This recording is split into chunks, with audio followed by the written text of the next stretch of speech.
کے اندر کہا کہ کرسچن ہمارے نبی پاک صلی اللہ علیہ وسلم کو دجال کہتے ہیں، اس طرح یہودی حضرت عیسیٰ بن مریم کو بھی دجال کہتے ہیں اور ہمارے نبی پاک صلی اللہ علیہ وسلم کو بھی، کیونکہ یہودی عیسیٰ علیہ السلام کو دجال کہتے ہیں اور ولد الحرام کہتے ہیں۔ وہ بھی یہی الفاظ بار بار دہرائے ہیں، تو لہٰذا یہ بھی گستاخی کے مرتکب ہوئے ہیں۔ کیا اب کوئی بریلوی یا ڈاکٹر اشرف جلالی کا ماننے والا کیا ان پر 295C لگوائے گا؟ ساری خدا دی خدائی عبد القادر کے سامنے ایسے ہے جیسے ہتھیلی پر رائی کا دانا رکھا ہوا ہے۔ یہ گستاخی نہیں ہے؟ میری گزارش یہاں پر یہ ہوگی، اس کے یوٹیوب چینل جتنے ہیں ان کو بھی ختم کیا جائے، ویڈیوز کے بھی ختم کیا جائے، سوائے دند کے وہاں کچھ نہیں ہے، سوائے دند کے وہاں کچھ نہیں ہے، سوائے دند کے وہاں کچھ نہیں ہے۔ پر کوئی شرعی فتویٰ نہیں لگتا، یہ صرف اور صرف انجینئر محمد علی مرزا کے خلاف پروپیگنڈا کیا جا رہا ہے۔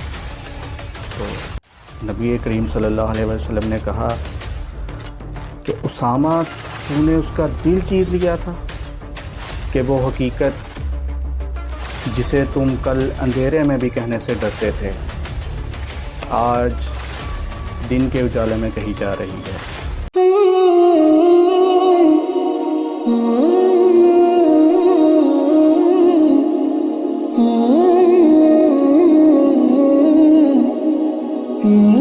الحمدللہ رب العالمین، الصلاۃ والسلام علی سید الانبیاء والمرسلین، اما بعد، فاعوذ باللہ من الشیطان الرجیم، بسم اللہ الرحمن الرحیم، رب اشرح لی صدری ویسر لی امری واحلل عقدۃ من لسانی یفقہوا قولی، اللہم صلی علی محمد وعلی آل محمد۔ معزز سامعین کرام، جیسا کہ تقریباً آپ سب لوگ جانتے ہیں کہ مذہبی اسکالر انجینئر محمد علی مرزا پر ایک متنازع بیان پر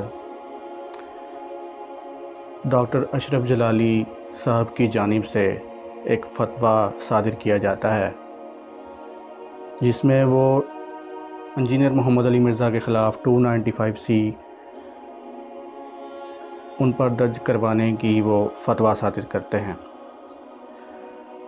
تو جہلم پولیس جو ہے وہ 3 MPO کے تحت ان کو اپنی حراست میں لیتی ہے اور ٹھیک ایک دن بعد ان پر 295C کا پرچہ درج کروا دیا جاتا ہے۔ تو سب سے پہلے یہ ویڈیو سماعت فرمائیں، اس کے بعد میں اپنا نقطہ نظر پیش کروں گا۔ گفتگو کے اندر کہا کہ کرسچن ہمارے نبی پاک صلی اللہ علیہ وسلم کو دجال کہتے ہیں، اس طرح یہودی حضرت عیسیٰ بن مریم کو بھی دجال کہتے ہیں اور ہمارے نبی پاک صلی اللہ علیہ وسلم کو بھی، کیونکہ یہودی عیسیٰ علیہ السلام کو دجال کہتے ہیں اور ولد الحرام کہتے ہیں۔ اب جو ڈاکٹر اشرف جلالی نے فتویٰ جاری کیا ہے، اسی فتوے میں وہی الفاظ دہرائے گئے۔ پھر جس نے FIR درج کروائی اس نے بھی وہی سیم الفاظ، انہی الفاظ سے FIR میں درج کروا کے وہی الفاظ بار بار دہرائے۔ اور مفتی حنیف قریشی جو ہیں، جو یہ ویڈیو بنا رہے ہیں اور کہہ رہے ہیں کہ انجینئر پر 295C لگنی چاہیے، وہ بھی یہی الفاظ بار بار دہرائے ہیں، تو لہٰذا یہ بھی گستاخی کے مرتکب ہوئے ہیں۔ اب کوئی بریلوی جو ہے وہ یہ تعویل پیش نہ کرے کہ انہوں نے یہ الفاظ جو ہے وہ انجینئر محمد علی مرزا کے حوالے سے کہے ہیں۔ کیا اب کوئی بریلوی یا ڈاکٹر اشرف جلالی کا ماننے والا کیا ان پر 295C لگوائے گا؟ نہیں، کیونکہ یہ ان کے مسلک کے ہیں۔ ان کو صرف اور صرف مسئلہ جو ہے وہ انجینئر محمد علی مرزا سے ہی تھا۔ جو ڈاکٹر اشرف جلالی فتویٰ جاری کر رہے ہیں، ابھی پچھلے دنوں کی بات ہے، ان کے خلاف بھی حضرت فاطمہ سلام اللہ علیہا، ان کے خلاف ڈاکٹر اشرف جلالی نے بھی گستاخی کی ہے۔ ان کی معافی کہاں ہے؟ کیا انہوں نے سر عام عوام میں آ کے معافی مانگی ہے؟ بالکل نہیں۔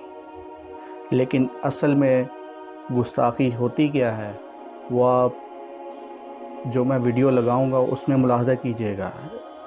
جمال الدین قادری ایک پیر ہیں، وہ اپنے ایک محفل میں بیان کر رہے ہیں کہ ساری خدا کی خدائی، نعوذ باللہ من ذالک، عبد القادر جیلانی کے ہاتھوں میں ایسے ہے جیسے رائی کے دانے کے برابر ہے۔ شاہ بغداد رضی اللہ تعالی عنہ آپ ارشاد فرماتے ہیں نظر تو بلاد اللہ جمن، ساری خدا دی خدائی عبد القادر کے سامنے ایسے ہے جیسے ہتھیلی پر رائی کا دانا رکھا ہوا ہے۔ نعرہ کیا یہ اللہ کے مقابلے پہ کھڑا کرنا یہ گستاخی نہیں ہے؟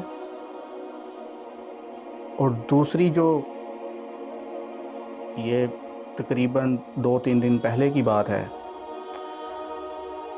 مفتی سمر عباس قادری المعروف گالیوں والی سرکار، انہوں نے ایک ویڈیو بنائی ہے انجینئر محمد علی مرزا کے خلاف، جس میں انہوں نے یہ واضح بیان دیا ہے کہ ان کا چینل ڈیلیٹ کیا جائے کیونکہ اس میں گند کے علاوہ نعوذ باللہ کچھ نہیں بھرا ہے۔ تمام لوگوں سے ایک ہوتا سافٹ ویئر اپڈیٹ کرنا، اس کو ویسے ہی جو قانونی و شرعی اس کی سزا بندی اس کے مطابق لٹکایا جائے تاکہ جو باقی لوگ ہیں ان کے لیے بھی عبرت ہو۔ اور میری گزارش یہاں پر یہ ہوگی اس کے یوٹیوب چینل جتنے ہیں ان کو بھی ختم کیا جائے، ویڈیوز کے بھی ختم کیا جائے، سوائے گند کے وہاں کچھ نہیں ہے، سوائے گند کے وہاں کچھ نہیں ہے، سوائے گند کے وہاں کچھ نہیں ہے۔ کیا اس میں رسول اللہ صلی اللہ علیہ وآلہ وسلم کی احادیث مبارکہ نہیں بیان کی گئی؟ قرآن مجید کی تفسیر نہیں بیان کی گئی؟ یہ نعوذ باللہ من ذالک اس کو گند بول رہا ہے، کیا اس پر کوئی شرعی فتویٰ نہیں لگتا؟ یہ صرف اور صرف انجینئر محمد علی مرزا کے خلاف پروپیگنڈا کیا جا رہا ہے۔ ہمارے پیارے نبی کریم صلی اللہ علیہ وآلہ وسلم کے لاڈلے صحابی حضرت اسامہ، بخاری اور مسلم میں حدیث ہے کہ وہ ایک طرف اپنے بیٹے حسن علیہ السلام کو بٹھاتے اور ایک طرف جو ہے وہ حضرت اسامہ کو بٹھاتے۔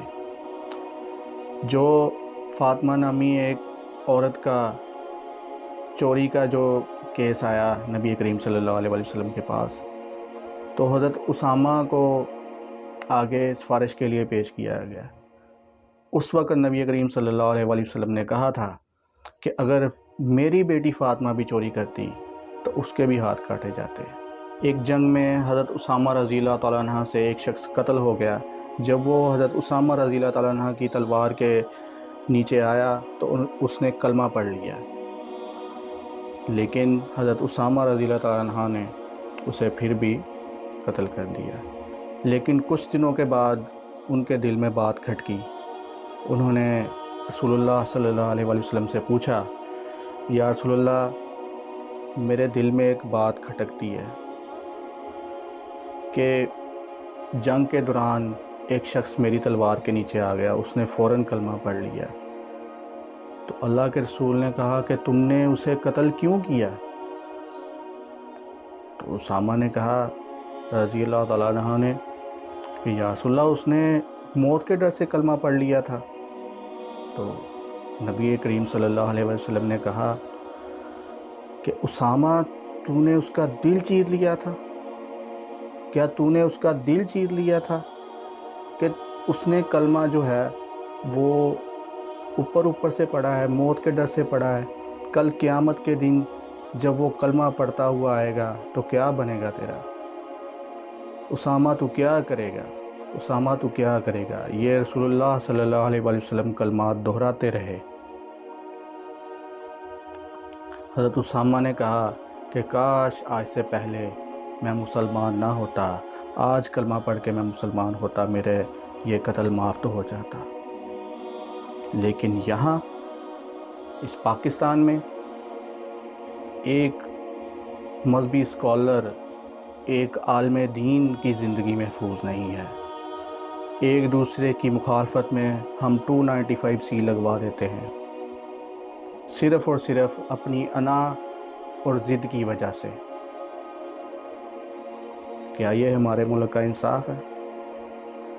جب ایک مذہبی اسکالر، ایک عالم دین کا یہ حال ہے تو آپ سوچیں کہ ایک عوام الناس، عام عوام الناس جو ہے اس کا کیا حال ہوتا ہوگا؟ وہ تو کوئی بھی اٹھ کھڑا ہوگا کہ اس نے توہین رسالت کی ہے، اس نے توہین مذہب کی ہے۔ میرے بھائی ایسا نہیں ہوتا. کیا ہمارے دل اتنے پتھر ہو چکے ہیں؟ کیا انہوں نے انجینئر کا دل چیر لیا تھا کہ اس نے گستاخی کی ہے؟ اس نے تو صرف کرسچن کے حوالے سے ایک بات کوٹ کی تھی، لیکن نہیں. کیا ہمیں یہ کسی کی زندگی کا حق حاصل ہے کہ ہم اس پہ کفر کا فتویٰ لگا دیں؟ کیونکہ نبی کریم صلی اللہ علیہ وآلہ وسلم کے زمانے میں وحی کی تائید حاصل تھی، تو پتہ چل جاتا تھا کہ یہ جنتی ہے. لیکن اس کے بعد اگر کوئی شخص یہ کہتا ہے کہ یہ بندہ جہنمی ہے، یہ بندہ جنتی ہے، کون دے سکتا ہے؟ یہ بھی ختم نبوت پر ڈاکہ ہے، کیونکہ میرے نبی علیہ الصلوۃ والسلام کو یہ وحی کی تائید حاصل تھی. ہمیں اپنے ایمان کی فکر کرنی چاہیے، نہ کہ ہم دوسرے پر انگلی اٹھائیں کہ وہ ایسا ہے کہ وہ ایسا ہے. خدا را اتنی نفرت مت پھیلائیں. ہر کوئی ایک دوسرے سے اختلاف رائے رکھتا ہے. اختلاف رائے رکھنے کا اس کا یہ مطلب نہیں ہے کہ ایک دوسرے کے دشمن بن جائیں، ایک دوسرے سے قطع کلامی کر دیں. آخر میں وہ انجینئر صاحب کا ایک شعر کہنا چاہوں گا جو وہ اکثر اپنے لیکچر میں کہا کرتے تھے کہ لیکن میں اس میں تھوڑی سی تبدیلی کرنا چاہوں گا کہ وہ حقیقت جسے تم کل اندھیرے میں بھی کہنے سے ڈرتے تھے، آج دن کے اجالے میں کہی جا رہی ہے. وہ ایمان جو تم نے گھر کی خلوتوں میں حاصل کیا، آج سر عام ندا دی جا رہی ہے.